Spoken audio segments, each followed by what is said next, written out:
Welcome, everyone. We're actually going to dive right in because we want to give you as much time with what we've prepared today. And we know these passing between times can go really quickly. But welcome to the Ties That Bind seminar, Cultivating Sacred Presence and Spiritual Connection for Lasting, Meaningful Bonds. My name is Heather Sund. I am married to Scott Sund, pastor of Bethany Churches, and I'm a marriage and family therapist, the CEO and founder of Navigate Family Therapy, which is a group therapy practice that supports clinicians of faith, integrating continuing education and meaningful relational experiences to keep the caretakers of the world going and feeling strong in their work. In this seminar, we're going to be covering some information about discovering or maybe rekindling the essentials of connection, communication, and faith that bind our love for a lifetime. This stuff actually works. And it's a bit packed in with information because I want you to have as much as you possibly could have. I have you for 40 minutes. I wish I had you for 40 hours. But I promise you I'm giving you the best of the best.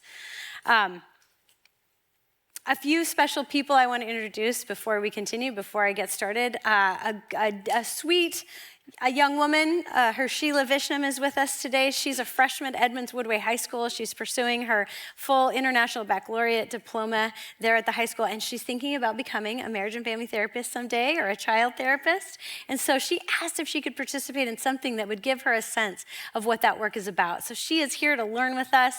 And then we also have an intern from Marriage and Family Therapy, SPU's Marriage and Family Therapy program, Kate Barker. And Kate's actually going to help teach with me today because there's nothing like a grad student to really know what they're doing. She's an excellent marriage and family therapist. I highly recommend her. The work that she's doing is so wonderful. So if you're looking for marriage and family therapy, she's your person. You can reach out to Navigate Family Therapy to get connected with her. I am married about 27 years ago yesterday, on February 28th, is the anniversary of our first date. Scott and I were originally meeting at our college that we went to. And we were both involved in a speaking engagement to a massive group, like a room of about 400 people, a big, huge fundraiser. And I was super nervous about getting ready to give my presentation. And here I am sitting next to Scott Sund. Scott Sund was the cool guy. Scott Sund was a ministry leader on campus. Scott Sund led worship in front of Young Life and gave talks. And oh my gosh, I was enamored with him. And sitting next to him, I was a year younger, both of us sharing our nervousness about the presentations we were going to give, but both of us seeing this literal screen like this with our face projected upon it and sharing about our love for God and our love for kids was really impactful. And both of us that night saying to different friends of ours that I'm not really interested in dating anybody right now, but if I, had a chance, it would be, and we filled in the blank with each other. We didn't find that out until several weeks later when Scott had a wonderful friend nudge him along to finally ask me out. There's no way I would have thought I was anywhere in his league, so I was no way thinking I was going to ask him out. But if I ever got to go on a date with Scott Sund, that would be pretty special. And one of the things that brought us together in the beginning was our differences. That night in that, big auditorium, as we chatted, Scott was getting ready to graduate, and he was talking about the trip he was going to take across the United States, traveling to 50 states, and he was going to write a book about it and live in his Westphalia camper van as he went. And I thought that sounded like the most amazing guy ever. Adventure, goals, big dreams. I grew up in a family that we had this lake cabin that was an hour outside of Spokane, and we spent all our family vacations driving an hour to Davenport, Washington to be on the lake, and I loved it, but that was the extent of our travel. We went to Disneyland once too, and that was amazing. But the idea that this guy who had literally already been to 5 continents and was going to go to every state in the U.S., his sense of adventure, his ability to wing it, make things happen and bring things together in those adventures and those travels was really exciting. And even on our honeymoon, we were traveling for 3 weeks around Italy, kind of backpacking our way, finding youth hostels, finding fun places to stay. And there was one night when we literally couldn't find room at the inn, any of the inns in the town that we were supposed to stay in because it wasn't pre-planned. I'm a bit of a pre-planner. That's how we're different. And we're newlyweds, and I'm like, hey, it's all gonna be okay. And the only thing we had was our little tiny rental car, and we find a little safe, tucked away spot out in the woods, which is semi-terrifying and also kind of fun. And we slept in our car, and we tell that as a story of like, isn't that fun? Let's fast forward to 15 years later, 4 kids in a car driving home from Redding, California, and we're about to hit the Siskiyou Pass, and Scott's determined to keep going. And we've got really tired kids, and one who in particular is very, very uncomfortable in their car seat and screaming and crying, and it's getting later and later, and we still don't know where we're gonna stay yet. And it became one of the worst fights of our marriage. And as we look back, the differences, same differences, right, are the things that were driving us absolutely nuts. I was no longer being the happy-go-lucky wife. That was like, it's all an adventure. I'm like, who is this idiot that won't stop the car and let our kids get a good night's sleep? And me, I pre-plan. He already knows I'm sharing with this. I'm not throwing him under the rug. I had my part in contributing to this dynamic, but these differences were driving a wedge between us. And this first key that I want to bring us into is that embracing our differences is vital to the vitality of our marriages. Research shows that about being drawn to differences is actually how we find more thriving relationships. You know, all the dating apps out there, which I recommend all the time to people, but what they do is they in fact filter out difference. They're looking for all the commonalities, and that's how you get tied to one another. But in fact, it's when we find people who are different than us that it actually ensures survival of the species. This is actually a very biological thing. This comes out of some research that was done called the sweaty t-shirt study. And I learned about this from Arthur Brooks. He's a Harvard professor of the business school. He teaches on leadership and happiness and relationships. I highly recommend all his work. We have one of his books out at our resource table. He spoke about this. Actually, he's from Queen Anne, by the way, and he started out as a French horn player before he became this massively amazing professor. So if you're still looking for what you're going to do with your life, he's a great example of transformation. But he spoke about this research, and it was so interesting because we think, oh, we're looking for people who are like us. And in the sweaty t-shirt research, you can kind of see it behind me, but I'll summarize it for you. What they did is they took these shirts, they had men wear these shirts for a couple of days, said, you're going to wear this for a couple of days, and then you're going to give it back to us, and we're going to put it in a box. We're going to cut a hole in it. And these women volunteers, yes, they volunteered for this, are going to come and they're going to smell the shirts. And based on the smell of the shirts, they're going to know, they're going to smell these pheromones that are going to tell them if they're more alike or different. Our bodies are, wired to know the difference just based on these smells. They were looking for this. Are they going to be drawn to the more similar biological makeup or different? And as you can guess, as they smelled the shirts, they were drawn to the more different ones. So our differences actually ensure our survival in the sense that we need each other to be different. We need each other to balance each other. We need the more detailed person when it comes to a remodel project, and we need the big picture person, which is my husband. He's the get it done guy, and I'm like, wait, let's figure out where the outlets go and the color of the fixtures. He's like, what? Who cares about the color of the fixtures? Oh yeah, but that matters. And we come together, right? We come together when we can find harmony, and we'll talk about that in a minute. So I'm drawn to this sense of adventure in him, and yet that adventure can highlight how different we are. But in the end, we found our connection in these two ways. And in that big fight we had, we found our way back to each other. We found our way back to each other because we were able to set this foundation of connection through an ARE conversation. And we're going to have Kate Barker, our grad student, come and share a little bit more in depth on what Jim and Louise touched on, but we're going to hear more about it from Kate now. All right, thank you. It's wonderful to be here with you all. So we've talked a lot about what we might do in our relationships. We're going to highlight a tool, again, that was highlighted earlier this morning, but we wanted to bring a spotlight to it because it's an easy one to remember, but there's a lot to unpack in it. So Dr. Sue Johnson, the founder of Emotionally Focused Therapy, found that a very important question that couples ask each other is, are you there for me? Couples feel more connected to their partner when they know that their partner will be responsive to how they're feeling in a way that is helpful, supportive, and facilitates closeness. Are you there for me? Can sound like a really simple question, right? And when you think about times when you've asked it or asked your partner this question, there's really a lot to unpack in it. And so Sue Johnson unpacks it using a really memorable acronym that we've already touched on. And she asks this question in another way. So accessibility asks the question, can I reach you? Can I reach you? Accessibility means staying open to your partner even when you have doubts or feel insecure, when it's easy to withdraw. It often means being willing to struggle to make sense of your emotions, so these emotions are not so overwhelming. You can then step back from disconnection and tune in to your partner's attachment cues.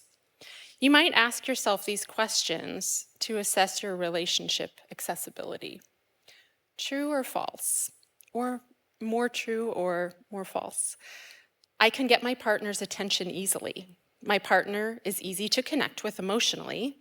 My partner shows me that I come first with them. I am not feeling lonely or shut out in this relationship. I can share my deepest feelings with my partner and they will listen. Contributing again to that question, are you there for me? Responsiveness asks the question, can I rely on you to respond to me emotionally? This means tuning into your partner and showing that their emotions, especially attachment needs and fears, have an impact on you. It means accepting and placing a priority on the emotional signals that your partner conveys and sending clear signals back of comfort and caring when your partner needs them. Sensitive responsiveness always touches us emotionally and calms us on a physical level. You might ask yourself these questions to assess relational responsiveness for you in your relationship. True or false? If I need connection and comfort, they will be there for me. My partner responds to signals that I need them to come close. I find I can lean on my partner when I am anxious or unsure. Even when we fight or disagree, I know that I am important to my partner, and we will find a way to come together. Lastly, if I need reassurance about how important I am to my partner, we can find it. And then E, engagement, asks the question, do I know you will value me and stay close? The dictionary defines engaged as being absorbed, attracted, pulled, pledged, or involved, captivated. Emotional engagement here in this context means the very special kind of attention that we give only to a loved one. Partners often talk about this as being emotionally present. You might ask yourself these questions to assess your relationship engagement. True or false? I feel very comfortable being close to and trusting my partner. I can confide in my partner about almost anything. I feel confident, even when we are apart, that we are connected to each other. I know that my partner cares about my joys, hurts, and fears. And lastly, I feel safe enough to take emotional risks with my partner. So again, when we ask this simple question, it's not simple in the way that we embody it. So I would invite you to think about the question, are you there for me? Not in just a cognitive way, but an embodied way. When one person asks their partner, are you there for me? They're really asking, are you accessible, responsive, and engaged with me when I reach out to you? If the answer to some of these questions that we explored together is no, or more no, both partners may feel isolated from one another, leading to feelings like frustration and loneliness. If some of the answers there were yes, the relationship thrives, providing close connection and fostering emotional intimacy.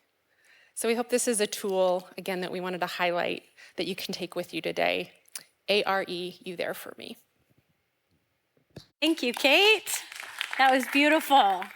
This is truly foundational. The foundational work that Sue Johnson has given us in her research, we find more of it written in the Created for Connection book, which I have on the display table out there. This is the foundation of our Love for a Lifetime Sacred Presence groups that we're registering for people right now.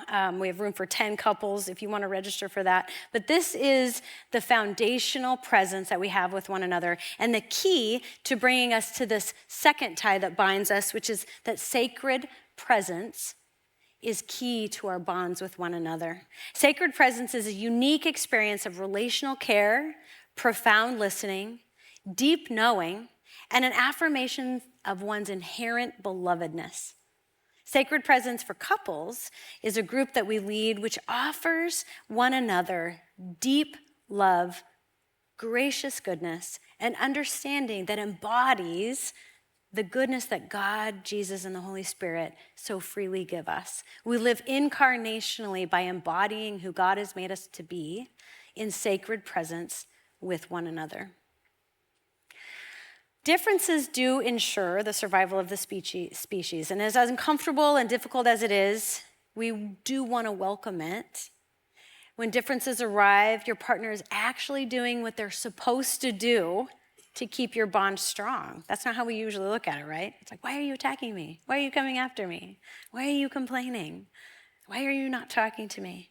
Instead, we can look at this as a brave sharing of concern, asking to be understood or honored by you in such a way that might feel different from how you see things, which in fact, if you're married to the right person, it will feel different most of the time, many a times. John Gottman says that 69% of the time, the problems that we have in our relationships are unsolvable, which means most of the time, 2/3 of the time, we're gonna see things differently. And it's our ability to come together, and that's what we're gonna teach you how to do.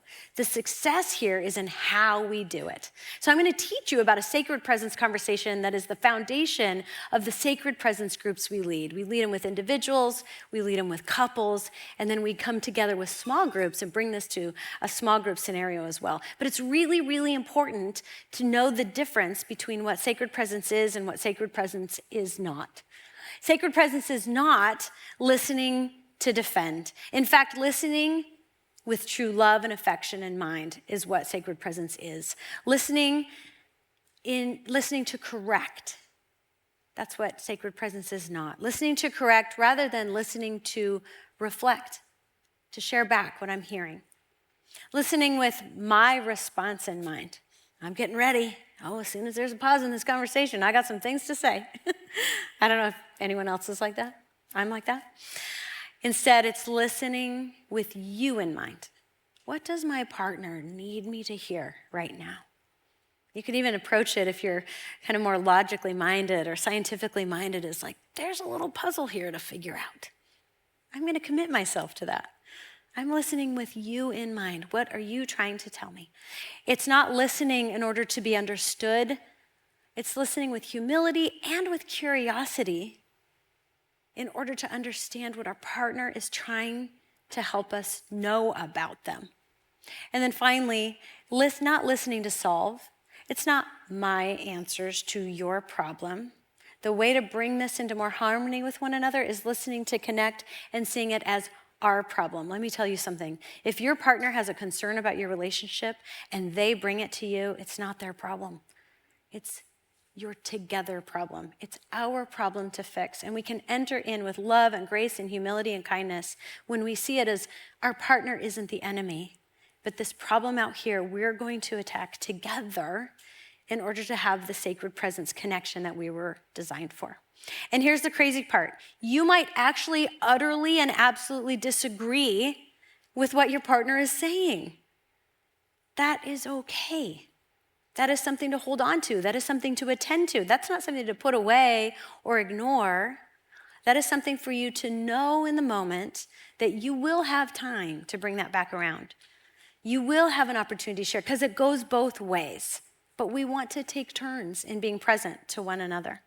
Your one and only job when your partner brings you a concern is to be the most loving, understanding, soothing, caring presence, so they can feel so deeply understood that they lose the rigidity and defensiveness or the blaming posture and fall softly into your loving presence. Doesn't that sound wonderful and ideal? The image I like you to hold on to is the idea of like a crying child that is just, if you've ever held a crying baby that's overtired or hungry or their body's uncomfortable. And I remember with this, my daughter turned 21 yesterday, and I just remember being a mom to this new baby and having fed her and having comforted her and having given her little jammies and wrapped her up in her little thing and given her all the comfort I could, and just thinking, oh, honey, just let go of this tension. And in being responsive to her needs and creating this comforting environment, when she would have those moments when she'd give in to that discomfort and finally relax into my arms and take that last like deep breath. And that's the metaphor I want you to hang on to as we're connecting with our partner. I see you're upset, or I see something's going on. I want to get to that place where you take a deep breath and go, you get it. You get it. That's what we're working towards. The way that we do this, sacred presence listening, this just fleshes it out a little bit more. You listen with true love and affection, with your primary intention is to show I care about how you are feeling. We listen to reflect using, this is a little trick, this is a little tool. Use the words your partner is using. You're telling me you feel frustrated? Is that it? Tell me more about that. Listening with curiosity to learn. When you don't know what to say next, say, tell me more. Is there more? Flesh it out till you really get it. Is that all? I want to really understand you. You're showing you understand by asking more questions rather than retreating in defensiveness or, having your responses. Listening with your partner's perspective in mind. So thinking about based on who my partner is, not based on what I want them to know, but based on who my partner is, their life experiences, maybe the ways that they were raised, the difficulties they face in life, how they see the world. Can I understand why they would feel the way they do? That's the magic formula.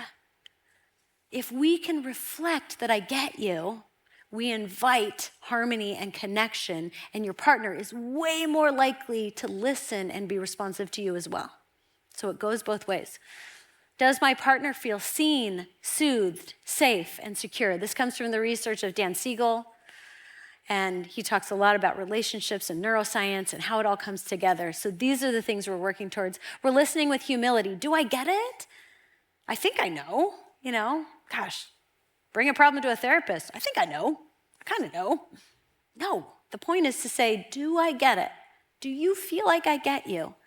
Where am I missing it? Help me understand. Show that you care about understanding. And then finally, the goal is listening to connect. The goal is finding our way forward with our shared concern that you have brought to me so bravely because you care so much about us. In seeking to bring harmony to the bond with others in such a beautiful, gracious goodness, you can more fully sing your heart out in ways you've been uniquely gifted to sing. And I have a metaphor for this.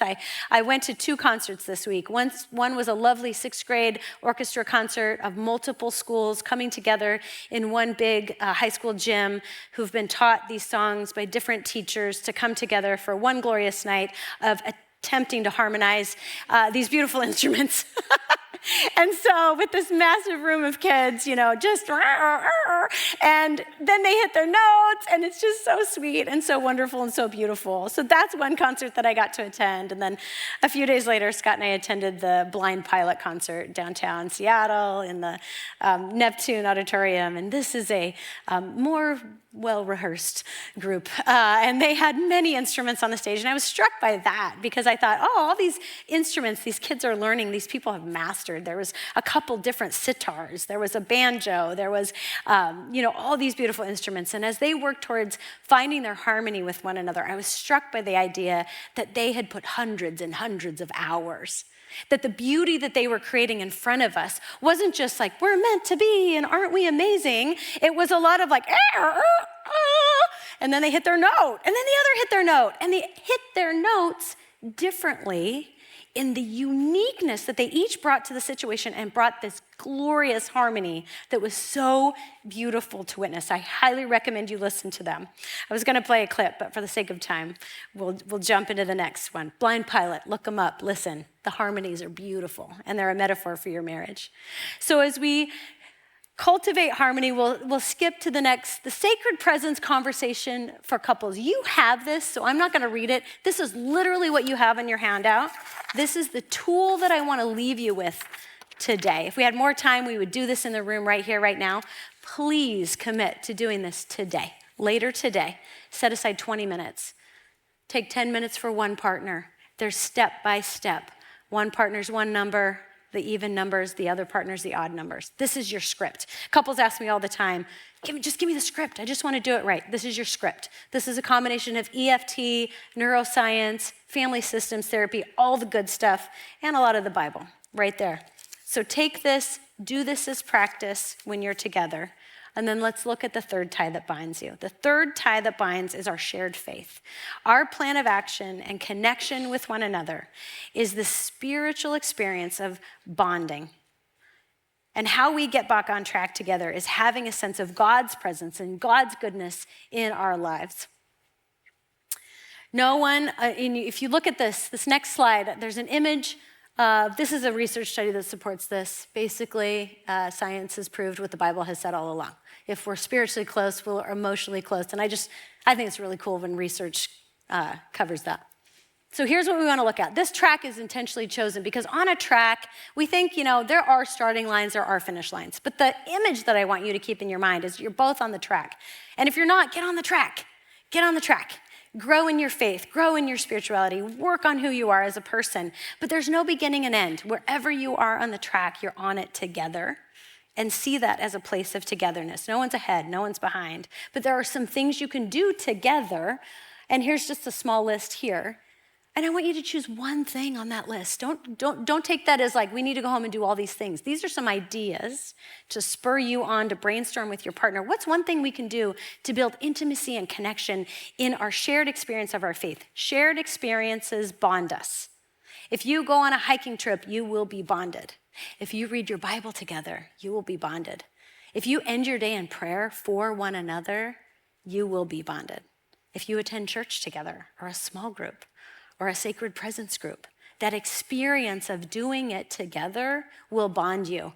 And what's really cool is that God's a part of all of it. So it's like you've just infused superpower into all of that bonding. It's absolutely worth it. No one is ahead, no one is behind. This final verse here, run your race with perseverance. Be committed to running the race. Don't think that marriage doesn't take work for a lifetime, because it does. But the harmony you create together is absolutely worth it. So now we can go to this last page. Going back to our beautiful beginning, these are things I want you to do. Think about scheduling your sacred presence conversation today, which I talked about, and put a spiritual practice on your calendar. 1 month from now, we'll revisit all of this. Look ahead to having a date night maybe.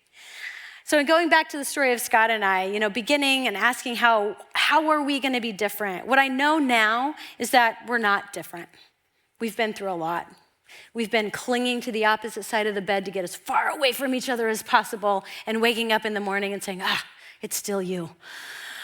And we had to do our work.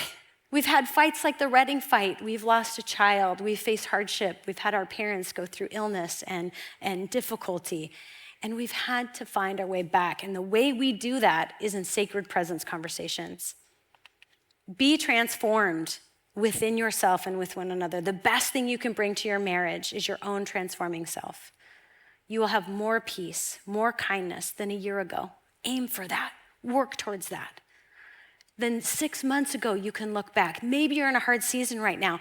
Ask God to intervene in that and be committed to the work of intervening with each other. So as we look at some of these resources we have here, I want to bring some highlights. Some of the books, I have them out on the table. You can feel free to come look at them with me, and I have more out there. But the few that kind of inspired this presentation today, Love Sense by Sue Johnson, Created for Connection, also by Sue Johnson, and then Life Together in Christ by Ruth Haley Barton, talks about our relational connection with one another. Some of the apps you could use for your spiritual connection. I love these apps that play it on your phone. These are devotions that you can do together. A little known secret, Jim and Louise have done Pray As You Go for probably a decade now. And I learned that recently. I've been doing Pray As You Go for many years as well. It's a wonderful conversation starter. Or Lectio 365. These are great apps.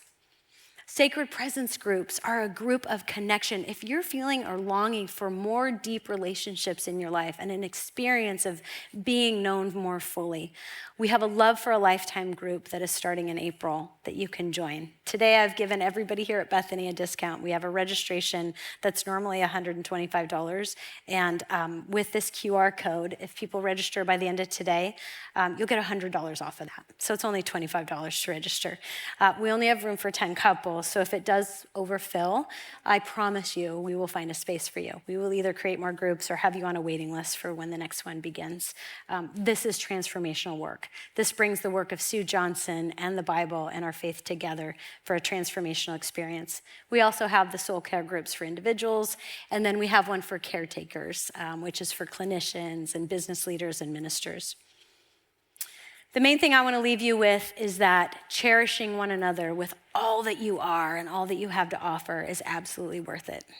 I don't know if everybody used those words on their wedding day. It's the only time I remember the word cherish coming into my vocabulary. But now it hangs in my living room. There's a banner that says cherish. And I look at it every day and I think of this word all the time. To be cherished and treasured by somebody is one of the greatest gifts. When you are in the sacred presence of some loving other who sees you and knows you, especially in your pain, in your failures, in the ways that you struggle, when they bring you that cherishing, loving, sacred presence, there's no greater gift. That little video that Jim and Louise showed at the end, that's the experience of sacred presence with one another. This person that is with you today, or maybe back at home or waiting for you, is your most important, most precious. This is your most sacred job that I promise will bless you for a lifetime. Cherish and treasure the sacred presence of your love with the ties that bind you. Thanks for being with us today.